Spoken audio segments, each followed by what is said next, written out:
I want to show you guys the new neck gaiter, and I'm going to open it for you guys.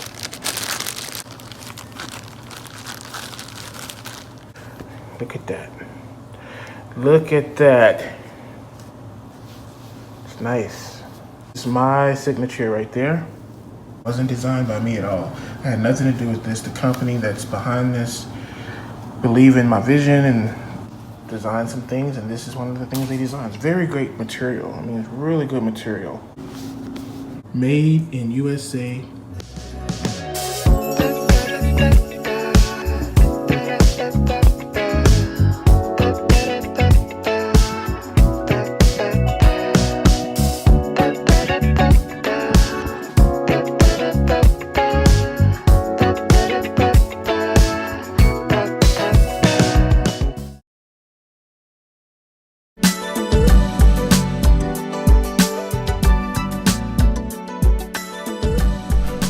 Welcome to the Carl Jackson Podcast.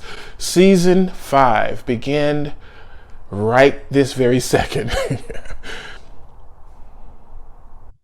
Welcome to the Carl Jackson Podcast. I am delighted and excited that you guys are watching us on CJC Television Network and listening on all podcast platforms. If you are just now seeing my face, we want to welcome you, and also the people of LA, channel 24.7. Thank you for watching us as well. We're excited about our guest today because our guest today is a legend. She should be actually not doing an interview with me because I'm not a legend yet, but she's amazing. She's done some amazing things. You know her from a lot of stuff. I'm not even going to say what she's done because you know her face, you know her name. Ananda Lewis, what is up? What up, Carl Jackson? How are you? I am great, man. I'm so happy that you're doing this for me today. You're a legend in the game. I look up to you. I'm learning from people like you. I didn't even know that till recently, so I appreciate it. You're a legend. Well, see, the thing is that people don't realize how many things you've done until you think about it. Right. You know, like most people go BET Teen Summit, but then you forget about you had a talk show, used to do Total Request Live, MTV. Yeah, still MTV, but yeah. Yeah, you did a lot of stuff. So it's like, it just depends on who remember you from what. Right. I guess that's true. There's a lot of things you can remember me from. Then I did The Insider for so long, and even though that wasn't, my main, like my love, but I still did it. I did a lot. Yeah, I've done a lot. Thank you. So what was the most favorite thing you've done out of all the things you've done? Definitely Teen Summit. Yeah, I was thinking. Yeah, Teen Summit. And then MTV. I think my first 2 jobs were my favorite jobs. Teen Summit was amazing because it was in line with what I was doing anyhow. I was a youth kind of counselor for a really long time in different programs. And so to be able to bring that same kind of passion for young people and for, elevating ideas and elevating conversations to a more global, really, market, definitely nationwide, was really special. I didn't realize what Teen Summit really was for people while I was doing it. And I think that's pretty common. I don't think you ever realize what you're doing while you're doing it. I think it would ruin it if you did, like you're standing there going, oh, we're this. You get, I don't know, some kind of false sense of superiority. I don't know. That might happen. This ego trip could come up. And that never happened for me because I really was in this bubble. We were doing it. And when you're really focused on something, you don't have time to look around. You don't have time to look behind you or around you or take assessment of how people perceive you. You're doing what you're doing. And that's how you know you're doing it well. When you're not aware of any of that other stuff, you're focused. And that's how it was. We were I know I was. Everybody who I worked with, I felt like they were too. So that opportunity to me is my first time really doing real TV. And I had done, I did the Shy video before at Howard, and I did another kind of really late night FM, I think it was called FM video show that I did for, a pretty long time. I was really creative about making money in college. I used to work at Tower Records. I worked for the dean's office. I held down like lots of jobs. I was a hustler before that's what it was called. You know what I'm saying? I was like hustling because I had to pay for school and I wasn't going home because they weren't going to help. My family had decided to stop helping me because I didn't want to go to law school, and that was kind of the deal. And I knew I didn't want to be a lawyer at the time. Now I wish I was like, dang, that would have been awesome. Yeah. But anyway, at the time I wanted to be a teacher. And they were like, you want to be a teacher? Like a teacher? So I was doing things that I felt like in my heart, was where I needed to be. And I had to support that myself. So I was just doing jobs, and I took that effing video job. It was also fun, and I love the people I worked with, but I had never had any desire to be on TV. I just could always do it pretty naturally because I can talk pretty easily. I talk a lot, and I can talk about anything off the top of my head. So they were like, that works. And that's pretty much why I kept getting hired. That's why MTV hired me too, because they wanted someone who could do live TV really well. And to do live TV, you have to be able to think, talk, interview, listen to other people all at the same time, and not have anybody know that's what you're doing. It has to look easy. So, you know, that always benefited me in my life. But yeah, MTV and Teen Summit, favorite jobs. Definitely Teen Summit #1 though. Now, how did you get the Teen Summit job? I read somewhere where you kind of hit on it in your answer, but you actually wasn't even looking to get into entertainment. You were like just looking for some money. Yeah. Is that really true? Yeah. So how did you get the I had to support myself because, like I said, my family kind of cut me off. They were like, all right, that's it. You've graduated. You won't go to law school. Do your thing. You're on your own. I was like, dang, okay, well, what am I going to do? And I was doing this youth program that summer, the Youth Leadership Institute, Mayor Bear's Youth Leadership Institute in DC, where I went to school because Howard University, HU. And I just, let's see, Keith Lawson and Mike Anderson, two of my friends back then. Keith Lawson just told me his story because he remembers it way better than I do. My story was very limited. I was like, oh yeah, you got me the audition and then they hired me. He was like, girl, right. That's not all the way what happened. Apparently BT didn't want to hire me because I was so unknown. I was just this like completely fresh face. No one had ever seen me before. I wasn't someone who was on auditions and trying to get into it. I was basically doing the opposite. I was like, I'm trying to go be a teacher and I need to make some money to support that because I'm not going to make any money.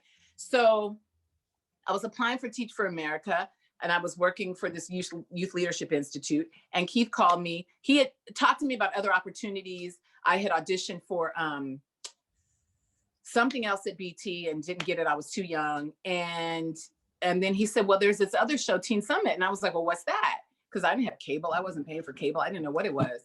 And he explained to me what it was. And I said, that sounds like what I'm doing right now in the summertime. I'm like, this is my teaching job. Let's do it. So he got me the audition. I went in and apparently blew them away. Like, I didn't know all this until a month ago. Blew them away. Because I was a natural at it. Like I could read, I could talk to people. I had a speech impediment till I was 8. You'll hear it slip up every now and then when I talk too fast. But my mom put me in speech therapy for 3 years. I worked really hard to get rid of this lisp and I couldn't say R's or T's or L's. So I really had a hard time talking as a little girl. And so when my mom invested in, you know, me being able to just speak, once I got over that speech impediment, I never shut up. Like, my sister will tell you, I never shut up. You still talking, right? Yeah. And so for me, talking became like second nature and one of my favorite things to do because I couldn't do it for so long. I was so bad at it for so long. I got made fun of for my lisp and all my other speech impediments.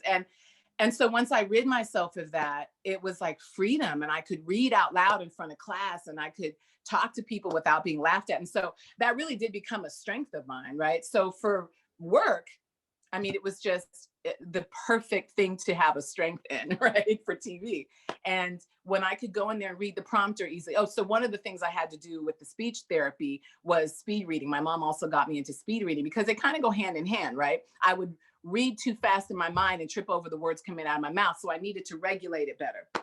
So she got me into speed reading as well. And so I could read that teleprompter as it flew by, and I could remember what, even like I could go a line ahead and remember what the next line said before, you know, it was crazy the way I even look back now and I see other people struggling with teleprompters and that kind of stuff. And I go, that is so easy for me. I never recognized it as like a gift. I thought everybody could do it.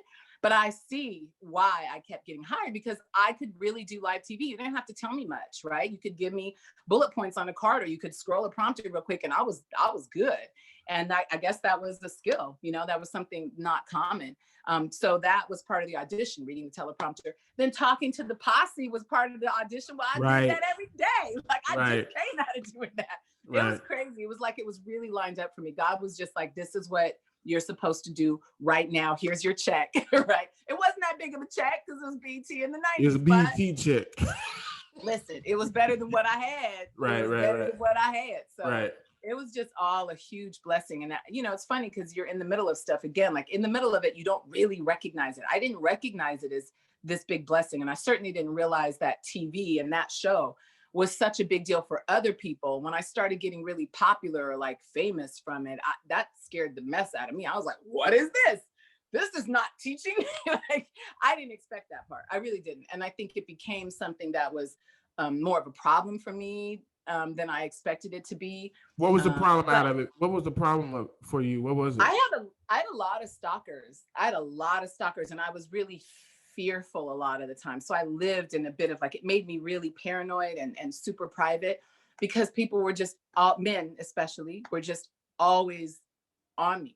And you know, that's scary for a woman who I'm by myself most of the time. Like, I'm just a real solo kind of person. I love friends and my people and all that, but I just don't tend to be around people much. And I like to do a lot of things by myself, and it became difficult to do that. Like, I like driving myself around, right? And I started getting followed places, and I know it became weird. It became scary. So your So that part of it was hard. So your perspective of, because you know, there was a time where I would say every man, but definitely every Black man in America, their two hot women were Ananda Lewis and Halle Berry. I don't know if you know that, but you were like, I don't remember that time. Were like, oh, please. I told people that you were going to do my podcast, and I had guys that I had never talked to or haven't talked to in years asking me, could I get your phone number for them? And I'm just like, are you insane? Are you smoking drugs? Are you on drugs? So I'm curious. That's funny. So I'm curious to know your thoughts then on being somewhat of a sex symbol, because I never heard a woman say it from that perspective, that it's sometimes fearful. So it's not always a beautiful thing. I don't remember what year it is. My brain doesn't do details very well, but I have these like generic memories, right? So remember the young actress that got shot and killed at her doorstep? Oh yeah. So I was stalking her, and he walked up to her door and shot her in the face. Like, it was that era.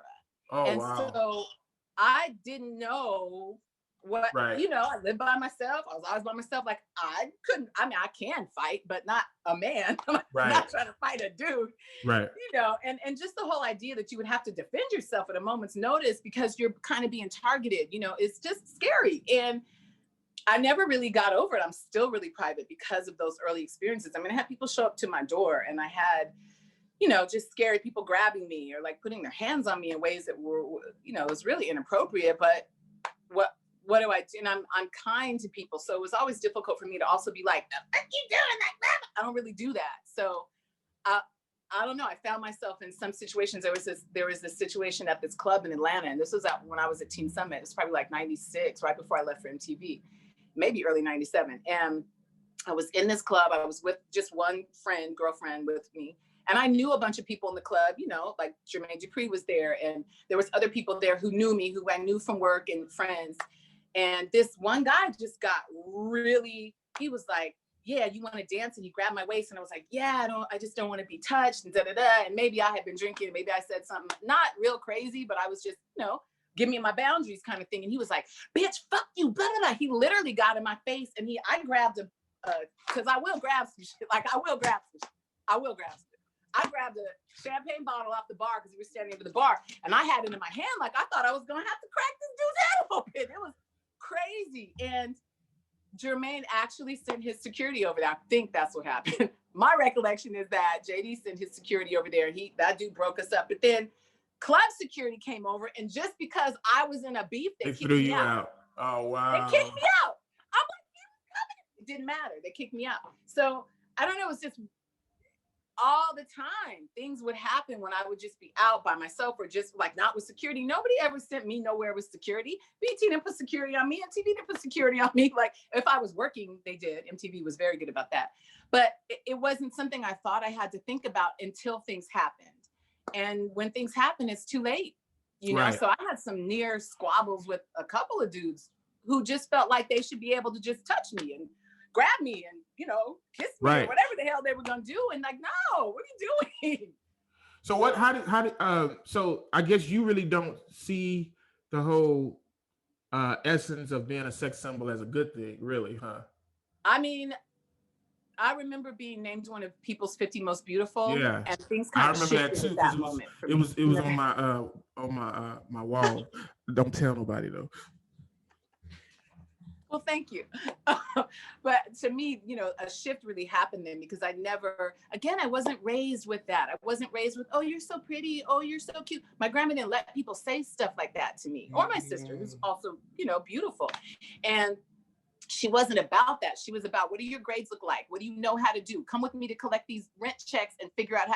She wasn't about that pretty stuff. And so Right. I wasn't about that pretty stuff. Right. And because of that, I guess I got it from other people. They'd say, oh, when I was grown and out the house, oh, you're this or that. But I never really believed it, because I wasn't raised thinking that. And I wasn't raised believing that was valuable or important or, and I got preyed upon a lot because of it. So it was something I definitely shunned, because I was like, oh God, this again, like, I'm so smart. Like, give me a chance to show you who I am without it being about, but let me also say that I know being attractive in other people's, standards got me in some of these doors. My personality, my intellect was able to keep me in the room, but I'm not undermining the fact that, being attractive was valuable for me in my life. I don't want to, downplay that. I know that it's important. It's just something that I was never fully comfortable with and didn't fully embrace.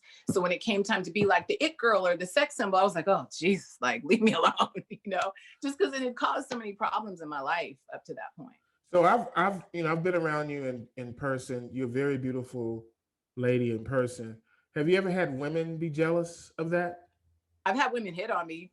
I guess I've had women be jealous, but women don't really go, I'm jealous of you. Right, they just try to undermine you in other ways, right. But yeah, right. I've experienced that, but I experienced that like in high school, junior high. I was used to dealing with that. I think the upside right now for me, like in 2021, women are so different. Like yeah, the energy of women is so different. I'm so grateful for it, because there wasn't that same level of sisterhood and camaraderie and, supporting each other. I had that. Like, I had that with my women friends and even industry women friends. Like, I felt like that, but it wasn't, there was more of that catty stuff that society would play against women going on. And that was so dark and dirty and evil. Like, we are so much more powerful when we can love on each other and support each other and just have it be about some real, genuine, I love, like, you're a reflection of me. You're another woman trying to make it in this anti-female world. And so let's have each other's back. Let's at least, not degrade each other and hurt each other. And there was a lot of that going on back then. I can't say that I really, Carl, I really feel like I bubble myself just in general in my life. I keep a bubble. And so a lot of the stuff that could be going on right outside of me, I don't really see it or feel it, because I protect myself from it. So even though I could hear from other people, this one's talking about you, or this one said that, or I'm like, they're not saying it to my face. So what do you want me to do about it? Like, I'm not wasting any time on someone who won't say something to my face. Dealing with, like, that's crazy to me. I don't even live like that. So people have a problem with me. They can either tell me or not. Probably either way, it's not going to change my life much, because my life is really right here. I'm real good with blinders. And I think more people need to have those blinders. We lose a lot of time and energy on people talking about something. Who cares? Like, so what? Right. They using their time to talk about you. That's a compliment, because they could be using their time to uplift themselves, and they're not. So they need to do some personal work, clearly. And you need to just keep it pushing. Like, that's not even how I'm going to spend my energy. And I haven't really had problems like that I'm aware of, that I personally had problems with, because I don't give it that kind of attention. I just won't. Yeah, I was just telling a friend of mine today, we were talking about how in this day and time, I've never known this many men who have gossip blogs. And I've never seen that much in my life. My grandfather, he owned 2 businesses. He would get up at 4 a.m. He would do his work. He smoked cigars in the afternoon at 6 after dinner. And then after dinner, he would do more work. What kind of work did he do? I never remember him gossiping. He had a dry cleaner, and he had a couple of shoe shine. Oh, wow. He was like work. He worked. I remember he never gossiped or talked about anybody. Because it's a waste. Listen, how would he have time to do everything he did if he was talking about somebody else? That exactly. If anything, he gave compliments. He would give compliments would praise people because he said his motto was, "It's nice to be nice." That was his motto. Yeah. It's nice to be Oh, nice. you come from good people. So, Well, you can tell that. I said you come from good people, but I can tell that. Yes, thank you. So let me ask you this: the San Diego, you used to compete or be a competitor as a model, right? No. So that was wrong. What I read. Where'd you read that? I read that you entered competitions or something for Oh, modeling. I was 8 years old and I Oh, saw okay. this flyer. Yeah, it wasn't like I was grown. Oh, okay, okay, I was okay. 8 years old and I saw this flyer for Little Miss Black San Diego. And there was something in the prize. I can't even remember what it was, but it was probably money. Because you They love were money. giving away some money. And I was Give like, me some man, money, right? what? Y'all got a bag? I'm coming. Right. So I wanted to do that. And I went Now to I know how to performing get arts her. school. Now I know how to get her to see CJC. Just get the bag right. Right. Like, I'm sorry, what's the fee? Okay. Yeah, exactly. Listen, hey, because I didn't do jobs that had residuals, that Right. people still get. I did jobs that were live. My money is spent and I'm Right. always, looking to Right. make more. So I didn't have that kind of cushy situation. Right. So I went into the Little Miss Black San Diego pageant. And this was right after my speech impediment cleared too. And I was feeling myself. I was like, I could talk. Y'all can't stop me. I was on one. I begged my grandmother to let me do this pageant. She had to take me to all the rehearsals. She had to make my dress because she wasn't going to spend money on a gown. She was going to make it because she was an amazing seamstress. And so it was just this, I don't know why I wanted to do it, but I had a great time. I won and I got the money. I got the check. So I was like, hey, that worked. But it was a really great experience. Like for a kid who had a speech impediment, who wasn't like in the mirror all the time, it was such validation, It was like, okay, I can talk because they asked me questions, I could speak well finally. It was fun. I had a great time doing that pageant. I never did another pageant in my life. It wasn't like it started me on the pageant route, but it was that one thing. It was about that check and the fun, and that was the last time I did it. Wow, that's crazy. So talk a little bit about your grandmother. You seem to be very, very close to her, or was close to her. What was she like? What did she give you? What values did she give you that you carried throughout your career? Because you've had a very, very amazing career, and it's not over. So what has she taught you that has kept you and got you to this point and will continue to lead you the rest of the way in your career, your path? Oh gosh, my grandma so my mom and dad divorced when I was 2.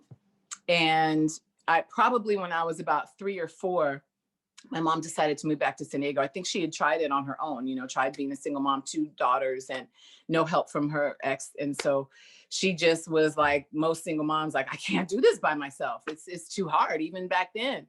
And so my grandma was, always there for her family. And she said, yeah, come on back home. So we moved back into the house my mom was raised in that my grandfather built. And my grandmother and my grandfather had, divorced when my mom was probably just out of high school. They waited till both their girls were done with high school. So they'd been divorced for a long time, but my grandma was still in the home. She still ran the business, and my grandfather had moved. I think at this point, my grandfather was still alive at this point, but he didn't live in San Diego. Anyway, we moved in with my grandmother. And then my mom, really, she was what I understand now, because it's so funny to me because I have had such a tumultuous relationship with my mom as a girl growing up, because I blamed her for a lot of the stuff that led her to be a single mom. I think, like in my mind, she should have stayed in the relationship. You just don't understand. You have no concept of what's going on with your parents when you're a child. You really don't know.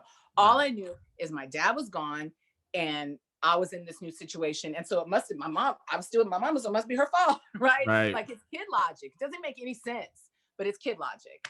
And so I don't know, I think it created this resentment toward my mother from me.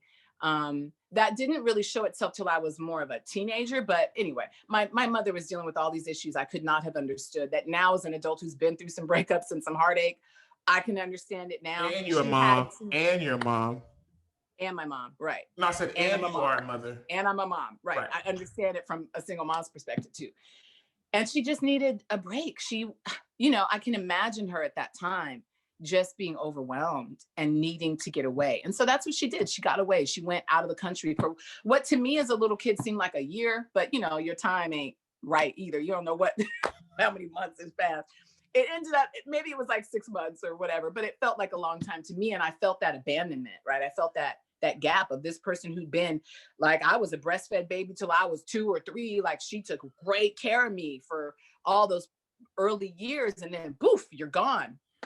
And not being able to understand it as a kid, I think I built some resentments. And so my grandmother was this mother figure for me, you know, that was just consistent and always there. And my grandma was hard, like she wasn't like some loving, doting grandma. She was like, well, whoop your ass. She was hardcore, but she was there, you know, and that tough love, you still are bonded to the person who gives you that, because it's the boundaries that we need as children. And, you know, she did all that stuff. And so my grandma was a single parent, I'll say, like single grandmother, even raising my sister and I, helping my mother out.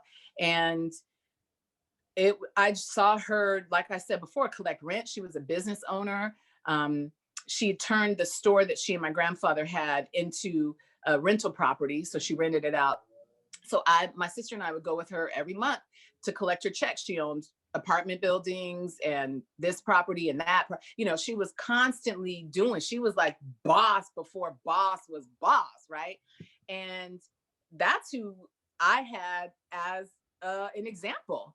And I had examples of her of not so great things too. You know, nobody's perfect, but the beautiful things that I got from her were her dependence and how to get that bag. How to get that bag, number one. She got that bag. Multiple bags. How to have multiple bags coming in. I got that.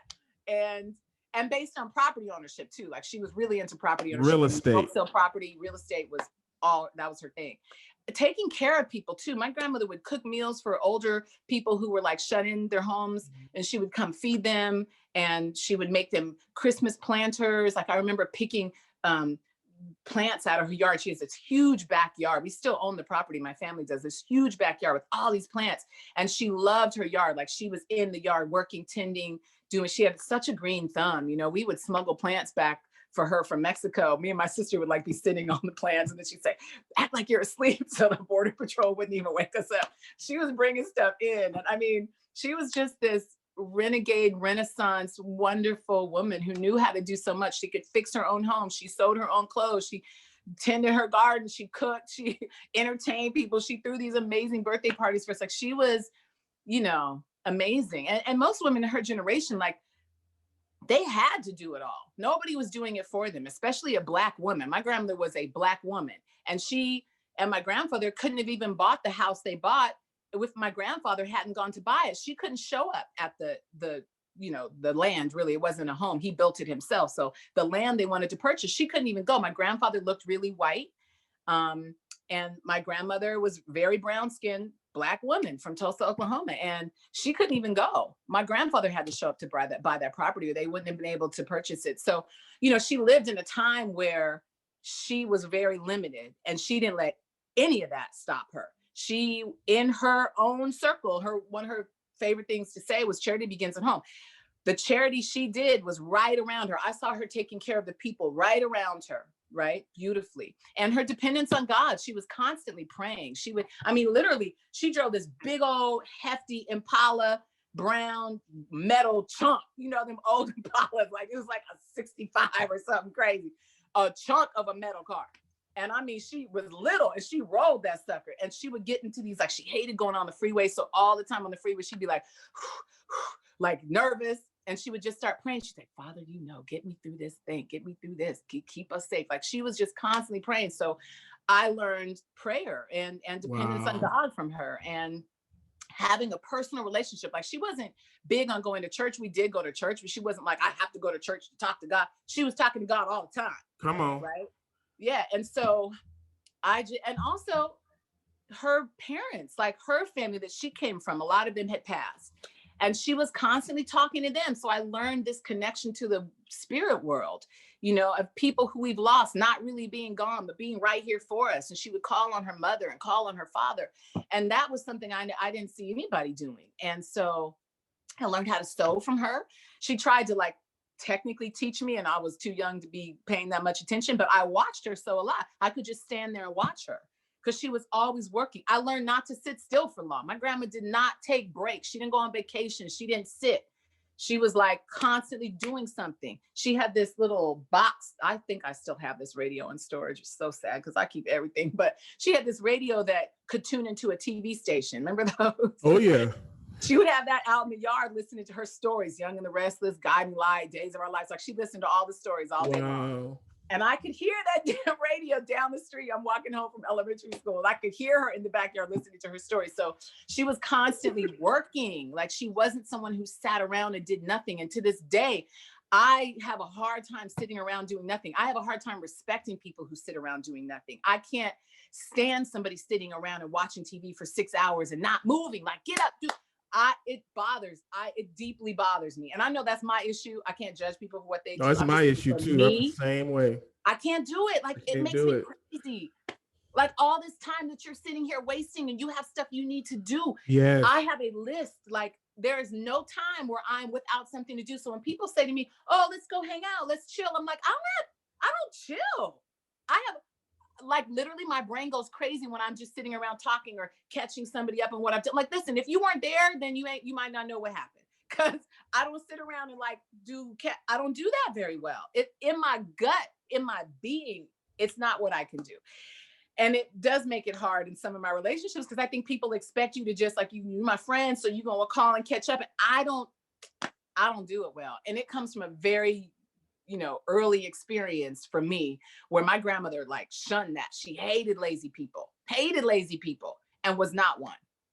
So I just came away with so much being raised by her. And the reason I stopped work in 2001 when I was doing the talk show, there was a lot of reasons, but the main reason I left New York, because I would have just stayed there, gone back to MTV. They offered me my job back when the show looked like it wasn't going to continue, which thank God, because I was so sick of doing that. But we're going to talk about that. We're going to talk about that. You want to talk about that later? Yes. I'll just say this for right now, though. The reason I went home was because she poured so much into me. Like she stopped her retirement years to take care of my sister and I, right?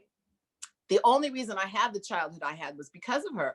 And I just could not imagine her dying in a nursing home by herself, not able to really sow what she planted, and what she planted was in me and in my sister and in our family. So I always get emotional talking about it because I see what it could have been. And for me, the choice was clear. It was like, I'm going home because there's no way I'm not going to be there for her. There's no way. And there's not many people on the face of this earth that could ask me to do that and have me say yes. She was probably the only one. And I did. And it was the best 2 years of my life, taking care of her at the end of her life.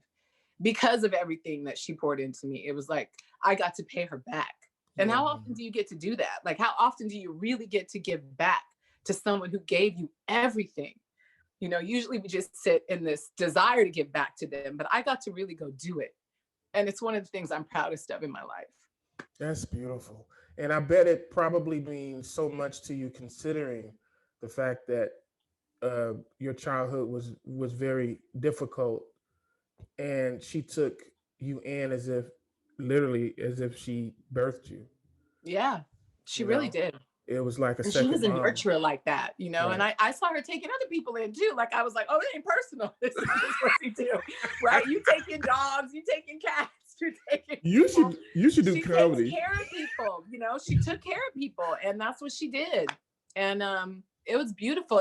It's this long lost art, I think. It's faded. We don't take care of each other like that anymore, and maybe there's a reason for that. But I know it took a lot out of her. I know it was stressful for her, but I know in the end she was really happy that she also felt taken care of, because we talked about that a lot. In the 2 years I took care of her, we did everything together. We prayed together. We fixed my mom's kitchen together. Like she was still about it. She was like, listen, this body is failing me, but my spirit is strong. Yeah. And it was beautiful. It was like just amazing full circle, That says so much about you though, as a person, to basically leave Hollywood for a minute and just become a caretaker. And it's weird because I don't think I know a lot of people that would have done that, because they get caught up in that part of whatever that is in Hollywood.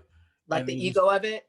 right, the ego of Yeah, it. I never got into that part though. So that Yeah, part wasn't a big clearly. look for me because I was like, I'm ready to leave. Y'all are driving me crazy. Right. Let Right. me go be normal again because I love normalcy. I was Right. craving it. It was the talk show whole thing was like too much. That was the edge for me. I was So like, talk a little bit about the talk show, because you did one season, and if I know anything about talk shows, which I know a little bit, you got producers, you got directors, you got writers, you got bookers, you got. yeah.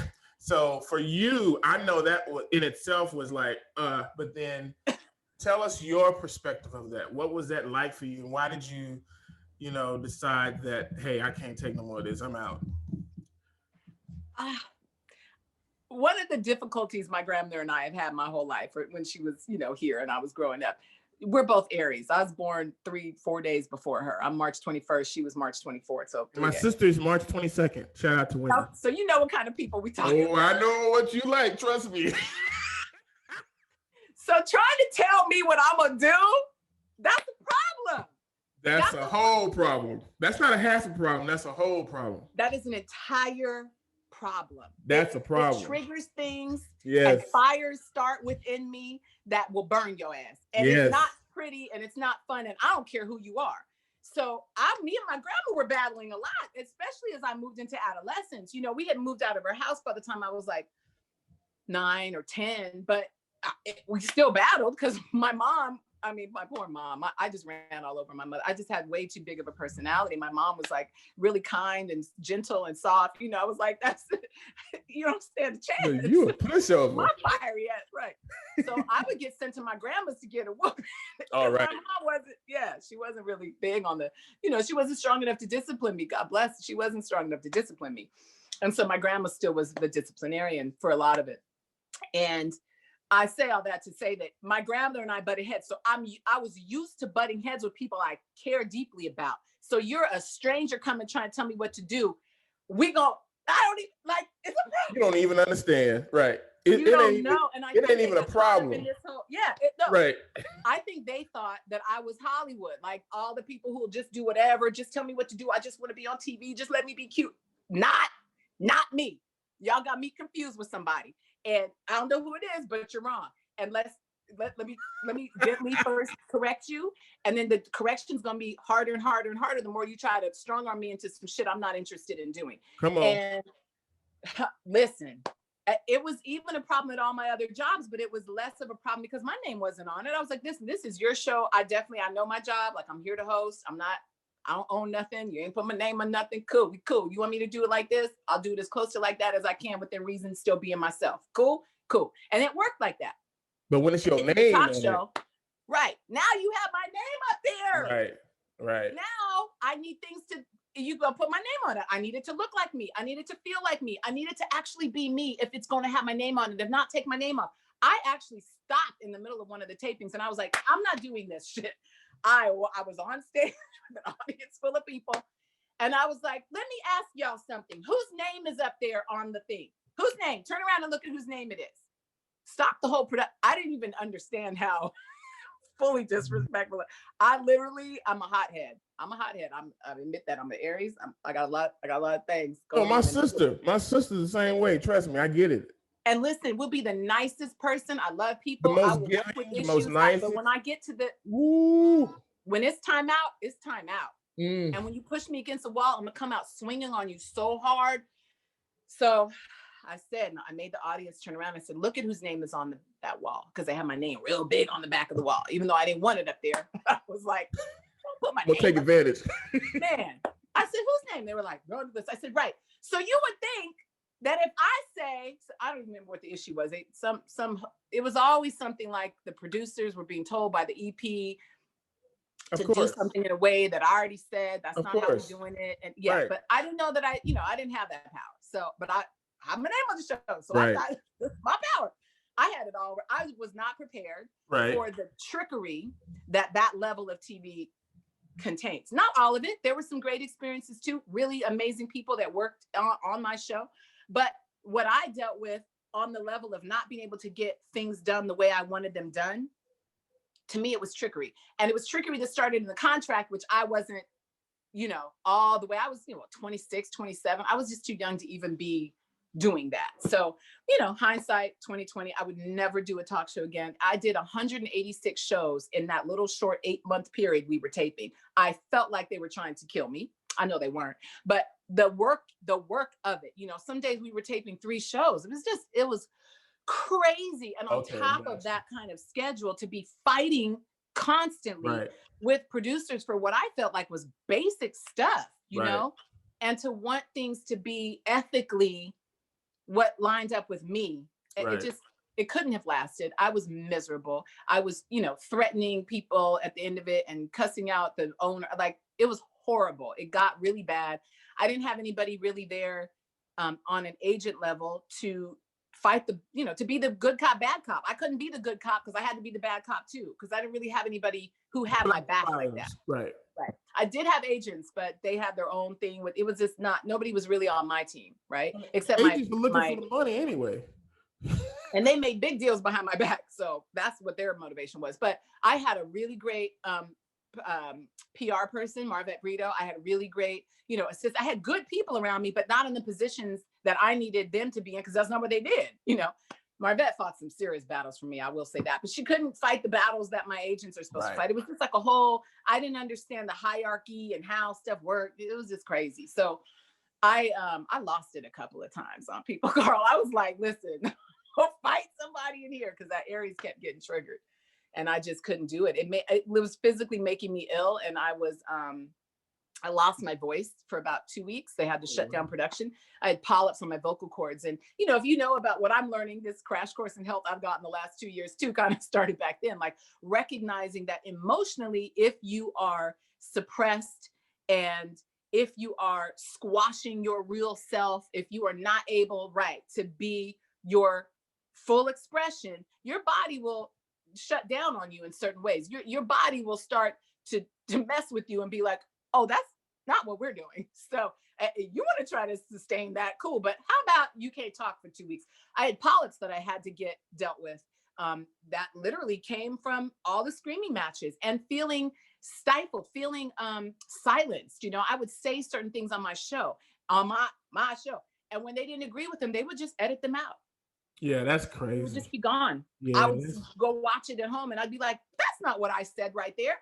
And that's not what I said to that. They would edit things and move things around and make it sound like I was like, y'all are really about to make me blow the building up. Like, for real. This is how people go crazy. And I felt myself starting to slip. I was going through a lot of emotional stuff in my private life anyway. At the time, that was really challenging, but all of it was just layers too much. And I was the volcano about to blow up. And I said, listen, I'm either going to blow up and I'll probably be in jail. I'm going to ruin my life. And like a week after that thought, my grandma called and she was like, if you find me dead in the backyard by my favorite rock, just know that I went the way I wanted to go. And I was like, what are you talking about? And she told me what was going on and how it was like all this stuff going on too. And she said, I can't, live alone like this anymore. And the nursing home has been talked about. And I was like, oh my God, no. So I think I left in May of 2002. September 11th happened the day after the show launched. And even by September 11th, I was done. But that happened and knocked us off air for a while. Shifted everything all over the industry, of course, you remember, but it was, it was devastating. And so the New York was not accessible. We couldn't tape for it was all these things. And then this happened with my grandmother coming out of that. And I was like, yeah, it's time for me to go. It's time for me to go. Now, I wish I would have left with a little more respect for the situation I had been in, but I had lost all respect for the situation, quite honestly. I was a young hothead who was having a really hard time trying to be stuffed into this box that I didn't fit in, my legs hanging out, my arm broke, I was like really struggling. And so I called some friends. They drove out from San Diego. We rented 2 U-Hauls, packed my stuff up and rolled out. I said goodbye with like a lunch thing that I threw for my staff, but I didn't tell anybody I was leaving. You didn't even tell the producers that you were leaving. That's, to me, that's one of the bigger regrets in that time. Like I really should have handled it better, but I knew there were going to be ramifications and I just didn't want to deal with them. I was like, man, whatever. Y'all already know I'm miserable. I've been fighting with y'all every day. Like it's not going to be a surprise. But no, I didn't. That was I know why you did that. That was a power move because you felt like you felt powerless. Yeah. That was a power move. I told them, I said, you should get somebody else right and put their name on it. Because you're not doing this to me anymore with my name on it.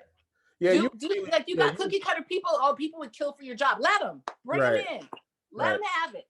That was my attitude. Yeah, that was kind of your way of saying I get the last laugh because you were young, you didn't know how to express yourself. I really didn't know how to. Right. I really did. It was bad, but you know, it was ancient history now. So you didn't even say anything. So that's when they put out the press release that it got canceled. They really didn't get canceled. You just left.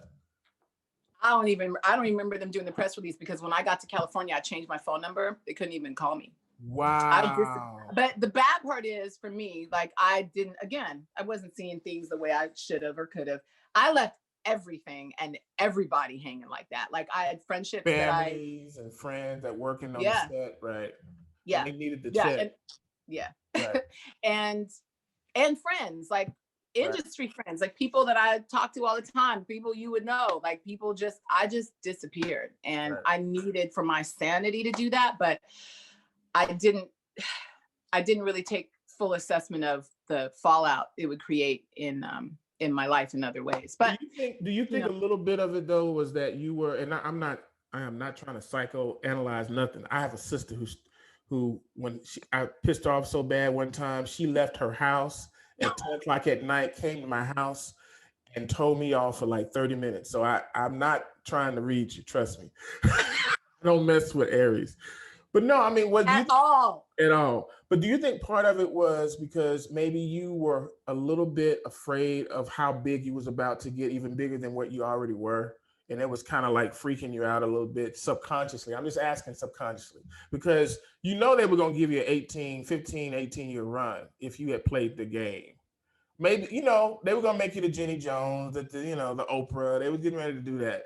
So do you think that a part of you were probably feeling like, I subconsciously, like, I don't know if I want this? If it was subconscious, I wasn't aware of it anyway. Okay. So that was not in the forefront of my mind. I knew that I didn't want to do this anymore. Like I knew I couldn't show up and be misrepresented anymore. Right. I knew I couldn't show up and not even be able to wear the clothes I wanted to wear anymore. They wanted to put me in suits all the time and stuff. I was a freaking fashion icon for years, right?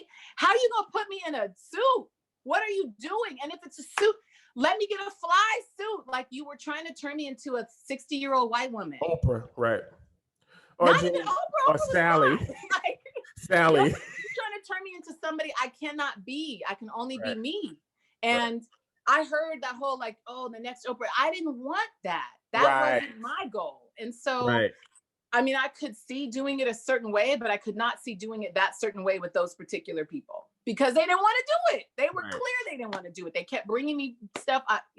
There was another time when they brought these pants. They had, I don't know, honey, it was so many things. And the people who were on that ride with me will tell you how it was. It was like, it was crazy. It was really crazy. I felt like I was going crazy. Like, I know I just had this conversation. Now y'all acting like we never had this conversation type thing. Right. You know, we're like, wait, but so am I crazy?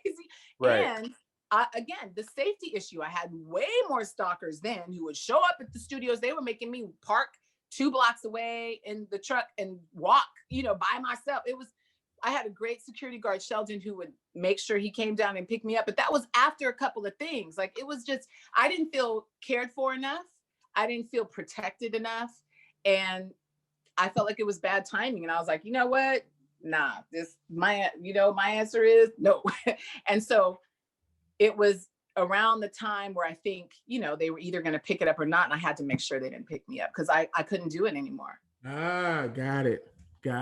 I couldn't do it anymore. Was syndicated. I was literally, it became dangerous for me in a lot of ways. I'll say that. It became super dangerous for me in a lot of ways. And some of them having to do with myself. Like It just wasn't okay. I wasn't okay. It wasn't okay. Nothing was okay. And I know even with it not being the level that I wanted it to be, that show did some really beautiful things. And I remember having a great impact in people's lives. And I remember being able to accomplish some significant goals. So I'm grateful for the opportunity. I just knew I couldn't continue the opportunity, and that my life, literally my life, was worth more than whatever anybody could promise. Like, it didn't matter if I was going to have all that if I was miserable. It didn't matter. Happiness has always been my goal. And so none of that mattered if I was as miserable as I was miserable. And nothing could change that but leaving. So I was going to ask, that was my next question. So did you, after leaving, did you ever miss it or want to go back to New York? Did you ever feel you didn't? Oh, wow. Not 1 minute. Oh, wow. Nope. So because you really didn't like it. You know, at some point I think people have this idea that things are supposed to go on forever and ever and ever. That's not true. Like, some things are here for a really short season. Right. And then, you know, we see people trying to elongate the season and going too far, and now you're sick of them. You know what I mean? Like, people stay too long places. Themselves, right? Yeah, it's like, you trying too hard. No, just take a break. Like, just take a break. Just go sit down somewhere for a minute. And I just had a natural understanding that, listen, not for the sake of what anybody else thought, I needed a break. And if I kept pushing myself past this point, that was my breaking point.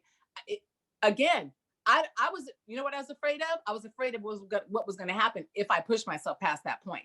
Because when I get past that point, I've worked really hard to be a nonviolent person, but my nature is to, like, mess stuff up. My nature is to go after it. Like, yeah. And I don't even want to be a fire starter like that. You know what I mean? I just don't. And when I see it coming, I have to choose to back away, because otherwise it's going to be really super ugly. And I don't want to deal with the ramifications of that, knowing I could have stopped it. So for me, it was about to be, yourself.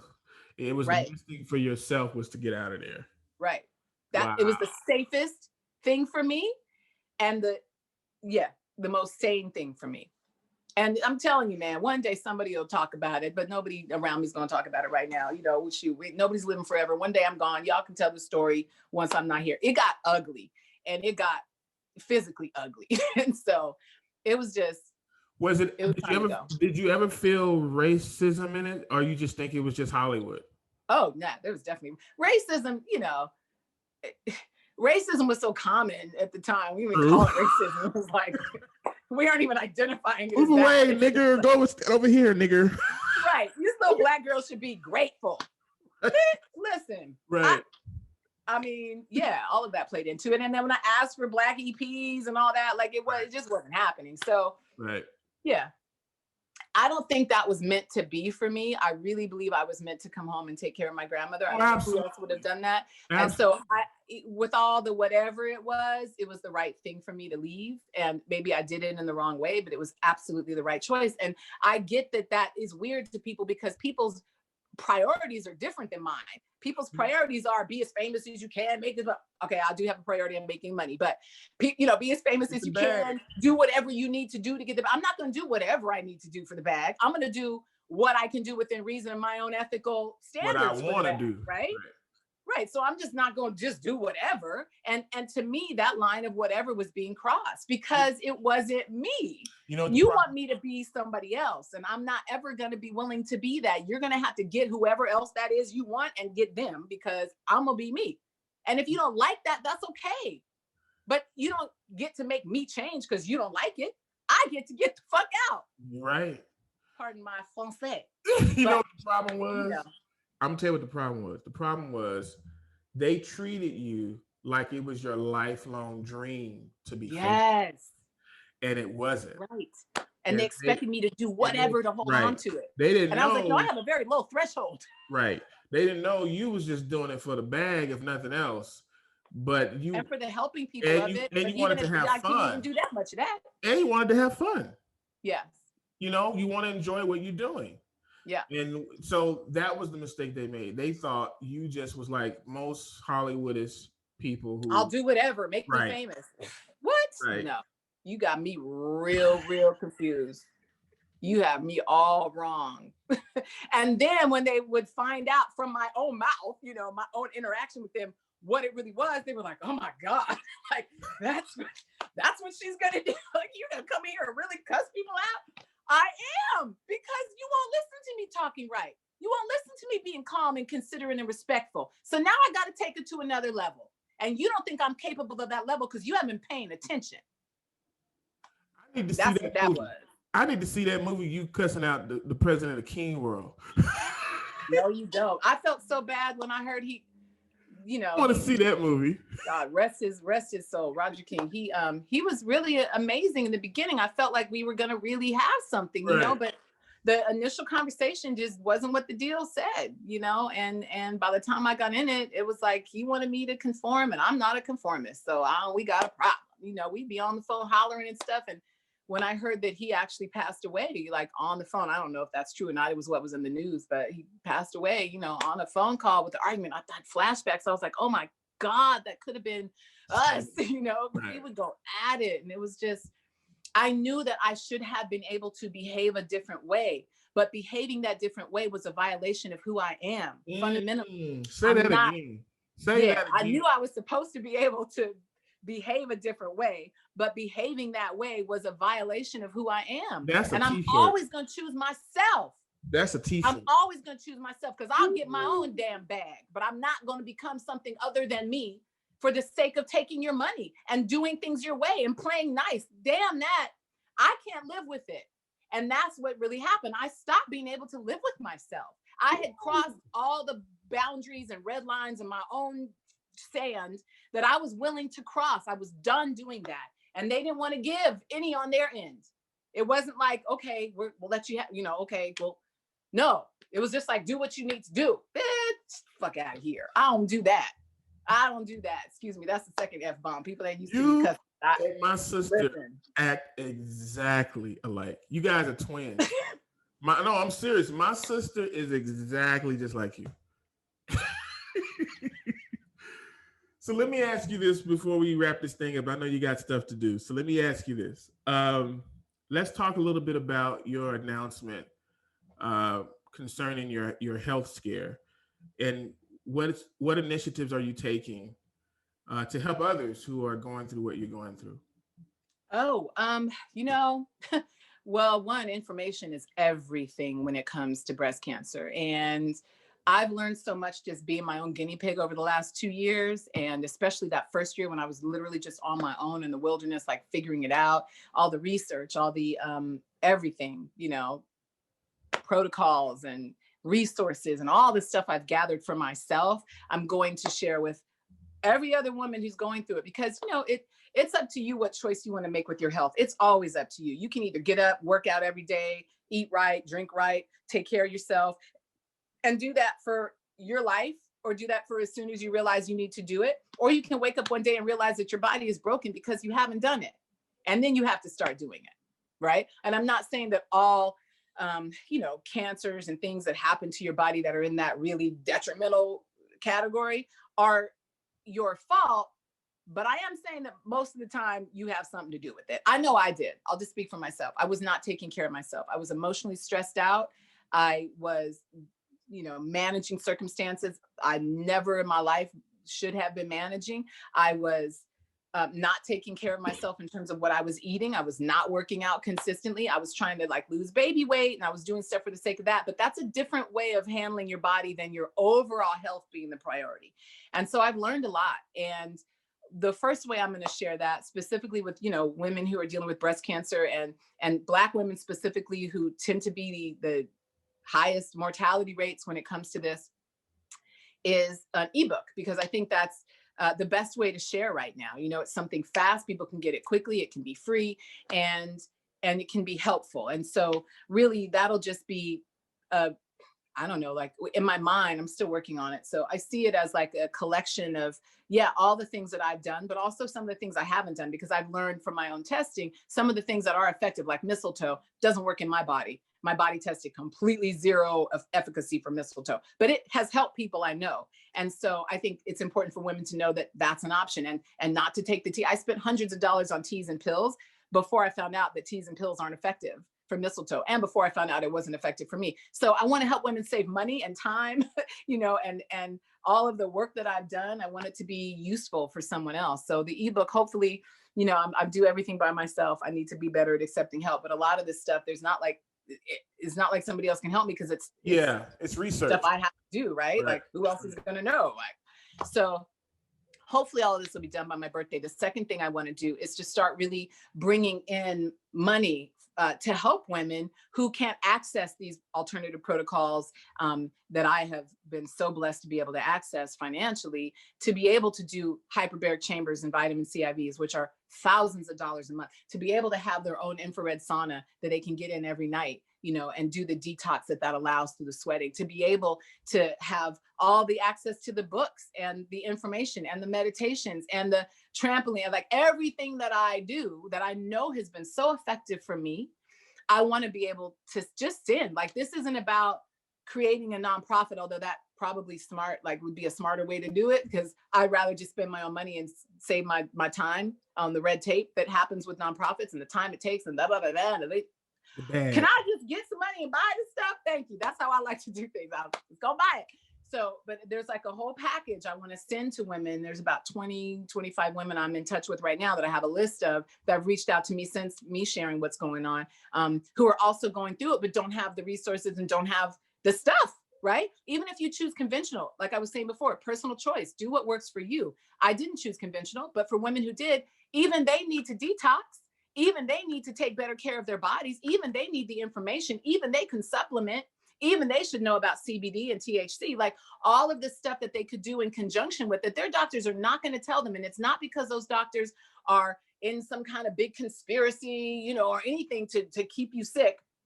I do have some conspiracy theories about the medical industry as a whole, but the individual doctors, I think, are amazing people who genuinely want to help. They are handcuffed by the industry. They're not allowed to tell you some of the stuff you need to know, right? And it's not their job. Like, you're not going to get nutritional advice from your oncologist because he's not a nutritionist. So it's up to us as individuals to be our own advocates and to determine for ourselves what we're going to do. The medical industry is a tool, right? And I don't mean that in a negative way. I mean, they're an asset, like a tool. Like, I'm a carpenter. I have a garage full of tools. All of them serve a different purpose. I don't expect my hammer to do what my drill does. And we have to stop expecting people, just because they have a white coat on, it doesn't mean they know everything. It means they know what they know. And what they know is valuable and vital, but it's not everything. And it's not the totality of what you might need as an individual to help save yourself. I want women to know that it's up to them to save themselves and to turn this around, because no one else can do it for them. And because I've learned that the hard way myself, I think I'd be doing myself a disservice and my legacy on the planet if I didn't share it. If I didn't consistently and continue to be the person who I've been for, you know, your whole life and mine too, that you've been watching me on TV. I've given you the truth. I've given you information. I've tried to help your life, and I've given you something to learn and something to be inspired by. If I can't continue to do this through this experience, then it's a waste of my time. And I think I was given this experience for a reason, you know? So let me go ahead and step into it and do it. And so that's what I plan on doing. I'm going to share my experience via, and I mean like video, like I've taped everything. I'm going to share that through an app. So it's private content. I need my own platform. I don't want my videos taken down. I don't want to have to fight with YouTube over content, over what I'm saying, because it goes against the industry. I don't care about your opinion. I need my own platform. So I've created an app, and it's a really simple app. You know, it's not like, it'll probably expand as things expand, but right now it's super simple. There's a subscription service on it that is the health journey, where you can see really, I mean, and be ready for it, because it's not for the stomach week or the heart week. Like, you need to be ready to watch me go through it. I've recorded everything. I burned my breast. There are these huge bubble burns. I mean, some of it's really gross, but for the sake of, let me show you what not to do, because I would never want a woman to repeat what I've been, the things that I know didn't work, that were just like dumb guinea pig things that I could care less, because I'm a good guinea pig, but Nobody else should have to do that. And to see what it's like to go through the alternative route, because it's very different than what we see the conventional route being, you know. And even that, we don't get to see that in-depth of a look sometimes, but I take you into every place that I've gone that's let a camera in. So I'm working on editing that down. I'm hoping to have it done by my birthday. It'll be a gift that I asked people to give to me to educate themselves and to sign up for the subscription and to get the ebook, which will be completely free. The subscription's like $6 a month or something. It's like, take me to a latte every month, right? Let's go on a journey together once a month. And there'll be new content added every month until the whole story is told. And with part of the proceeds of that subscription service, I will be buying the women who I'm in touch with. And then hopefully that list expands as people find out, here's what I'm doing and do you need this? I'll be sending them the whole kit. And each kit is like almost $5,000. So I definitely can't do it on my own, but if you give me your if you do a commercial for it or whatever, we'll play it on the network here. Thank you. Thank you so much. I will. I'll be doing some kind of commercial. We'll put it in rotation. We'll put it in rotation because a lot of women need to hear this, and they need access. And there's stuff that they have no idea can help them. That's simple, like flax seeds. You know, if they have hormone positive breast cancer, flax seeds have been shown in so many studies, at least 3 that I've read myself, to be more effective than even tamoxifen, which has horrible side effects for your body. And that's like 30 grams. It's a lot of flax seeds, but there's ways you can get that in your diet. And we have to unlearn what we've learned, because we have been so miseducated. And we think just because we know it, it's true, but it's not. You know, and one of those things is our taste buds. Like, our taste buds are liars. We've trained them to lie to us. We've trained them to think that if it's sweet, it's good for you, or you want it. You know, we have to go with what we know we need to eat and then train our taste buds to eat that. And this is the genius of the human body. It will do what you make it do. I promise you it will. It does every time. It's just you're not making it do the right thing. It will adapt. We are adaptable beings. And in these bodies that are super adaptable, we can do absolutely anything with them. We see people doing it with, you know, weightlifting and bodybuilding and transforming their bodies from this to and it's possible internally as well. And so, you know, I'm living it, I'm doing it, and I want to share that experience. As we wrap it up, let me ask you this. How did you get into singing and carpentry? Our fundamental people are really important, right? Everything goes back to my grandma. So carpentry, I saw her fixing things in her home. And I was a kid who was just rambunctious, and I broke stuff a lot. And every time I broke something, she'd make me fix it if it was fixable. Glass, she didn't make the truck fix. But like her table that I kept breaking, she would give me a screw and give me her drill or her, you know, screw gun, and she would show me how to fix it. She's like, every time you do it, you got to fix it. So I just got in my mind that I could fix stuff. My brain worked like that early. I was able to take things apart and put them back together. Like I really have a mechanically inclined brain. So maybe she saw that, maybe she didn't. I think she just really didn't want stuff broken all over her house. She was like, I'm not fixing it if you broke it. Right. So she taught me how to fix things. And that passion for being able to fix things is really, I think that's when that started. I love the show you did on TLC. I watched it. It was really, really. Oh, thank you. Was that the while you were out? Yeah. I think I did. Yeah, and I did a pilot with HDTV that was much more like me fixing stuff. But yeah, it's really that's what I meant. I meant HGTV. Sorry. Oh, HGTV. Yeah, I said TLC. I didn't see the TLC show. I saw the HGTV show. Oh, okay. Yeah, that one was fun. Fixing the young couple's house. Yeah. That was dope. I love that. They didn't like my initial idea. My initial idea was, there is somebody in the yard. Sorry, I don't know if you can hear that. They're blowing the yard. But anyway, that didn't sound right. They're blowing the yard. They're blowing the leaves in the yard. I wanted to do a show catering towards single moms that did these renovations for single moms, but they thought it was like not.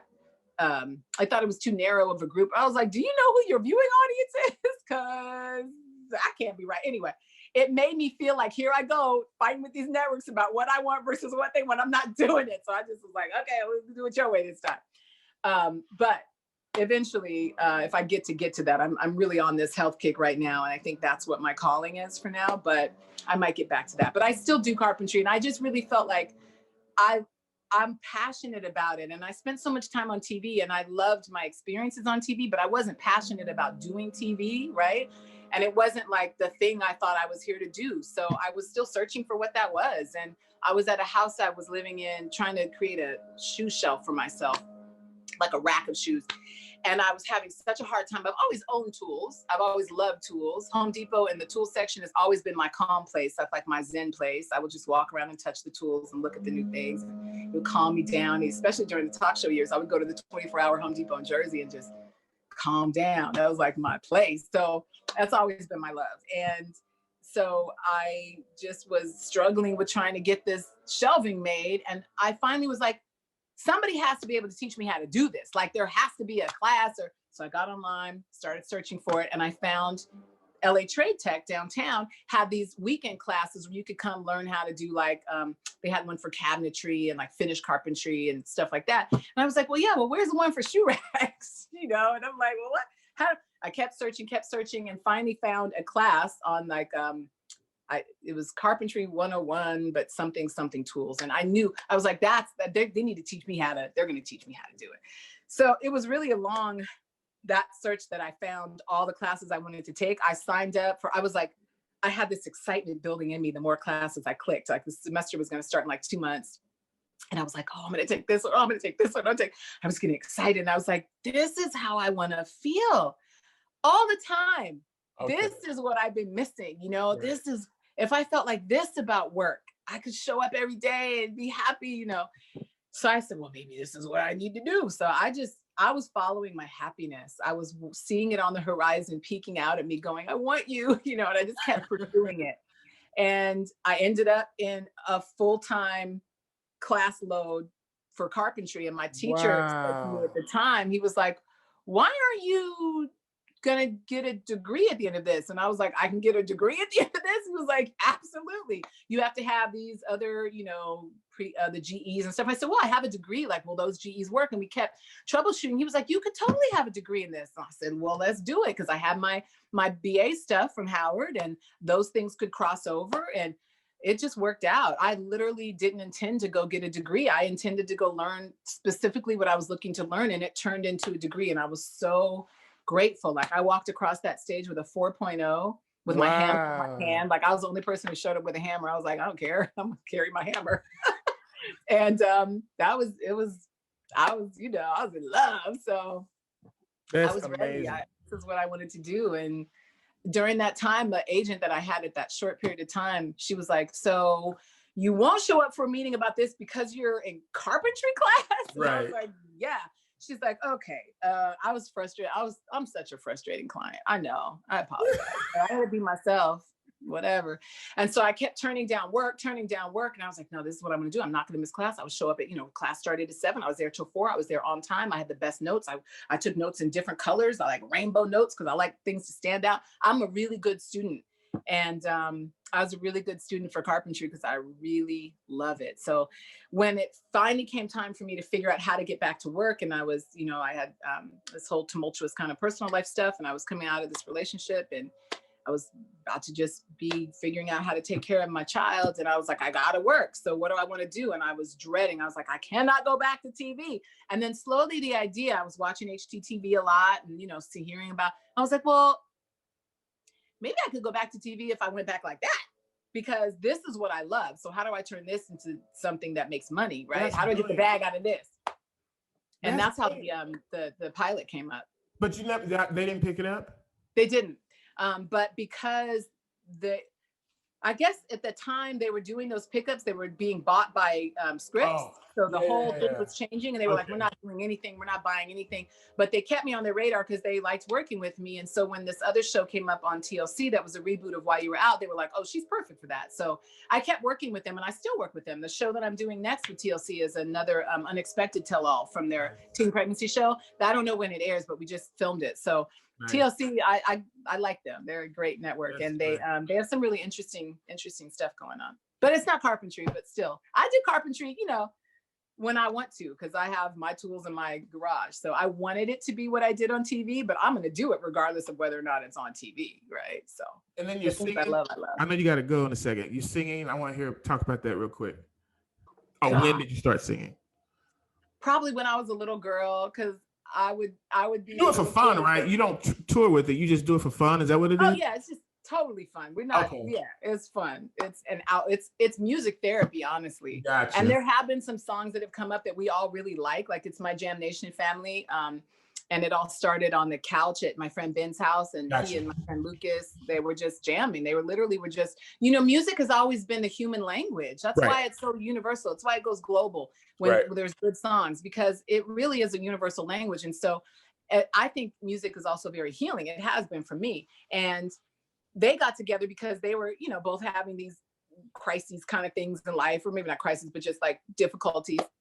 And when Ben brought me in, our sons connected at a Barnes and Noble around a Thomas the Train set. And they're within like 2 months of each other. So they're the same age, so adorable. They were like 3 years old and going, "You are my best friend now." And we it was amazing. And then so Ben and I, like Ben is his son, and then I was there with my son. And we kind of like, you know, the awkward parent thing, like, "Oh, hey, our kids are friends now." Like, right. And so it was like, okay, hey, we should probably meet. And we said hello and started talking. The kids were playing at Barnes and Noble. I mean, and he was like, okay, well, clearly they want to get together and play again, because both the boys were like, "I want to see Langston, I want to see Liam." And so we were like, it's adorable, let's do it again. So we would plan these play dates. And the more I got to talk to Ben, who's the dad, he was like, we were going through all the troubles in our lives, you know, commiserating as single parents kind of. And he was like, you know, you really should come to this thing we do. It's jam. I don't know if you know, have any desire to do music, but it's really just this outlet. You can bang drums, you can get all this stuff, this frustration out. And I was like, well, yeah, you know what? I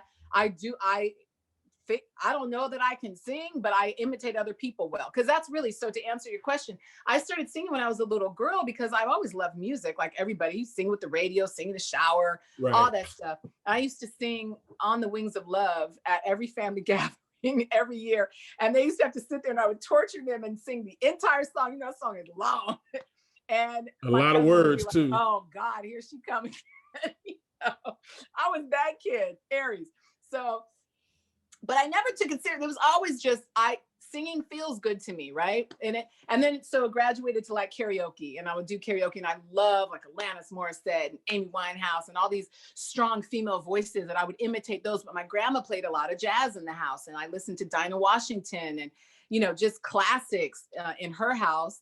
And just all this music influence would happen. And my mom and dad were transcendental meditators, so I heard a lot of like Indian music with my mom too. And so I just had a lot of musical influences in terms of what I would hear. So when I was doing karaoke, I would do all those favorites from Alanis or whatever. And I started really getting good at imitating them, right? Just sounding exactly like them and doing it exactly.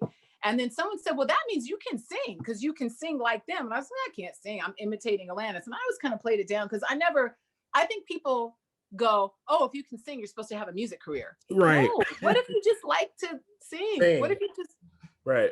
You know, so everybody wants to make things like a thing. What if it's not a thing? What if I just enjoy it? What if I just like it? Right. So cut to, I would do karaoke because it was such a great outlet. It felt so good to get out there and just scream out some Alanis, right? And again, I was going through stuff. I needed this outlet. Then Ben tells me about Jam Nation. It didn't have a name at the time. It was just jamming on his couch. And I said, I can't do that. Like, do you guys do, you know, is it karaoke? Because that was all I was interested in doing, is karaoke. He was like, no, you just come, you sing. Well, what am I going to sing? How do I know what I'm singing if it's not karaoke? It's all been this evolution, right? And so it started from on his couch, and I would literally go in there and put a scarf over my head because I was so embarrassed singing in front of people. I just couldn't do it. I could talk in front of millions of people, but I could not sing in front of like one other person.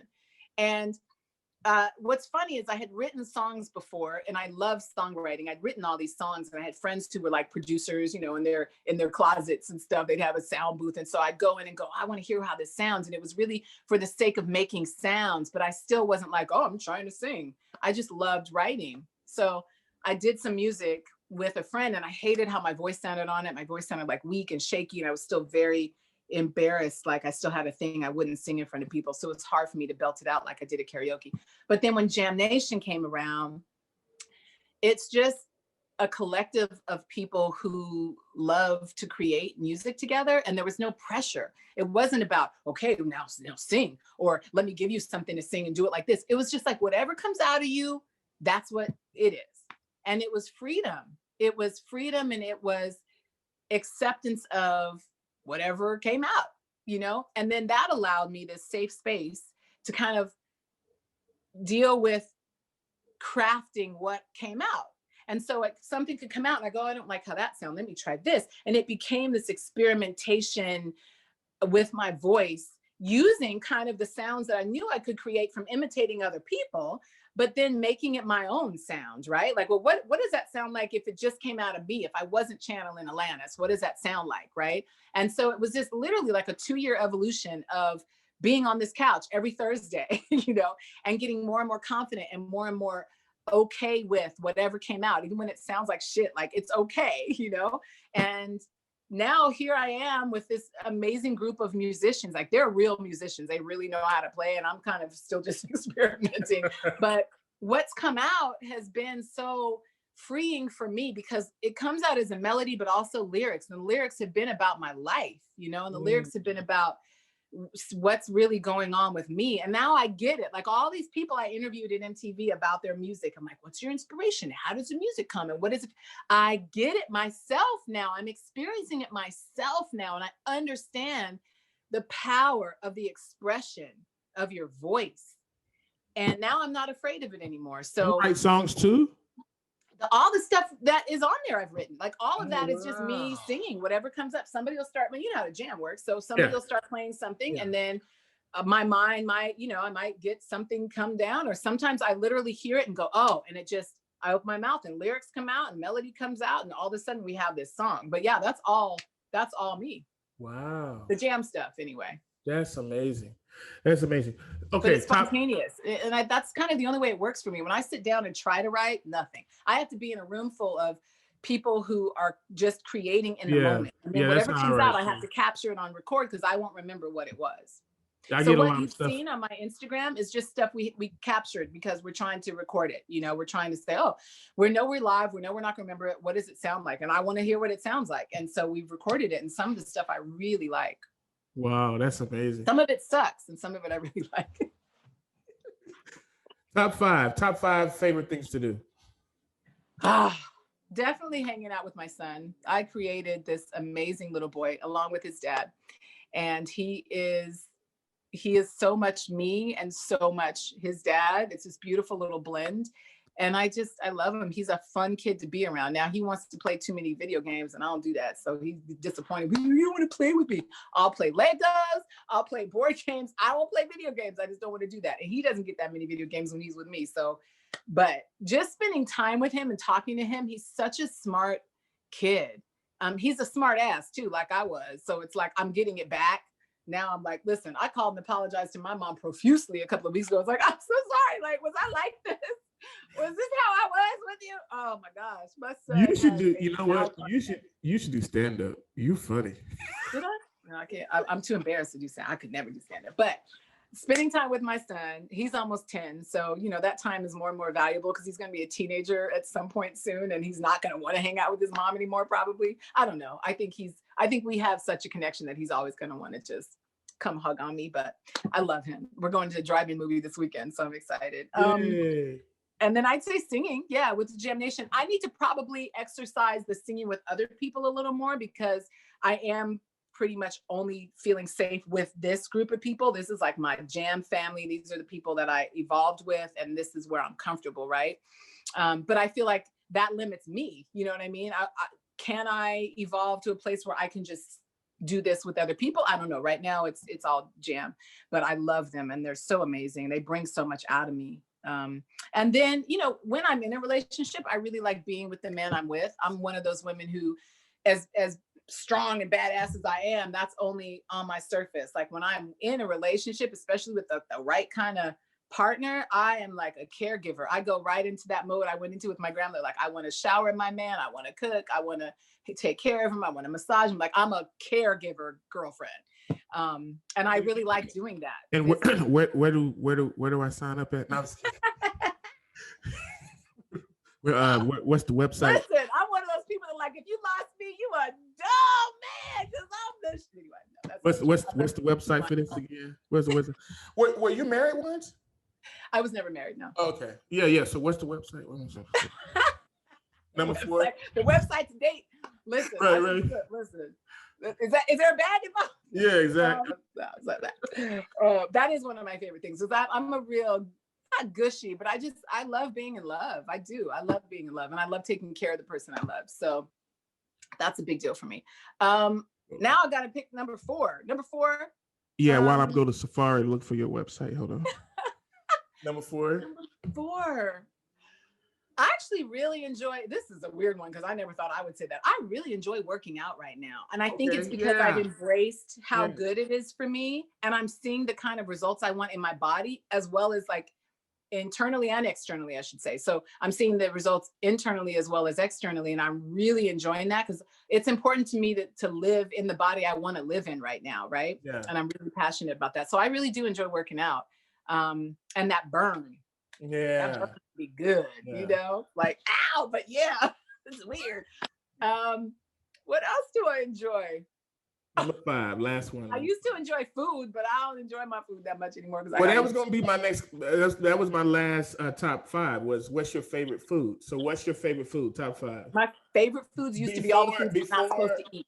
Post, you know, cancer stuff. Pre-cancer, my favorite foods, I'm going to say because it makes me go want it. Crispy chicken tacos with really good rice and beans. I'm a San Diegan, baby. We got the best Mexican food at all accounts. No, I live here. Well, that's right. Yeah, well, exactly. Yeah, borderline. You don't live down in Southeast where I'm from, but yeah. And then sushi. I love sushi. I love Italian food. I love a good pasta with like clams and wine. I miss wine so much. Why are you making me think of this? I used to love wine. And you know, my favorite go-to used to be pizza. I was a pizza connoisseur. You really are Italian. And I was getting pizza at Whole Foods when you saw me. Yeah, I was gonna say exactly. Right, it's a cheat day. Exactly. So yeah, but I love, those are my favorite foods, but I was a sweets-aholic. And so cakes, you know, all chocolate cake, chocolate chip cookies. My grandma used to make the best chocolate chip cookies. Oh, the best chocolate chip. And I love seafood, like crab legs smothered.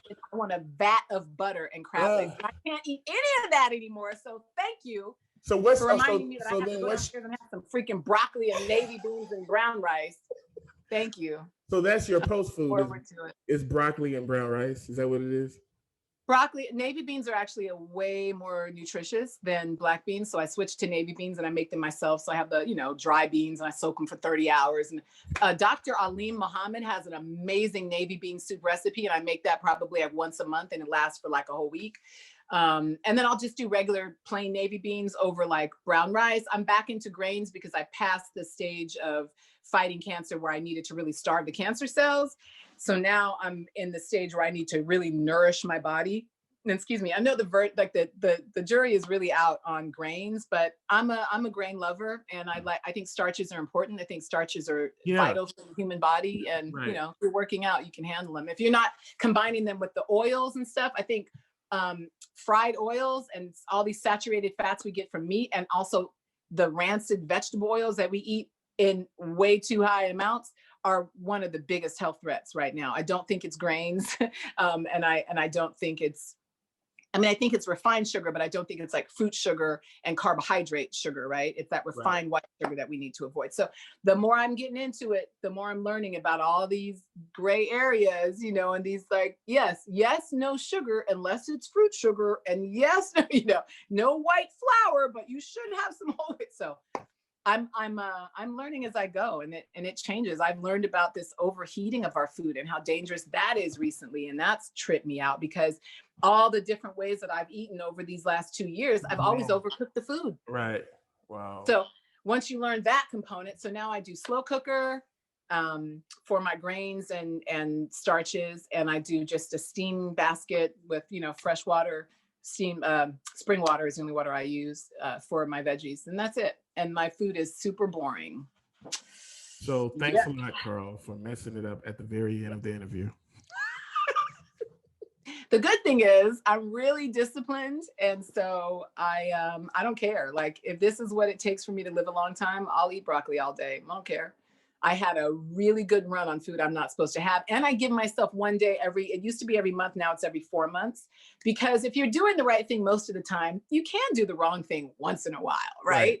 You can have a day where you lose your mind and have what you want, as long as you don't extend that day to be a week, a month, a year. You just keep it to that day.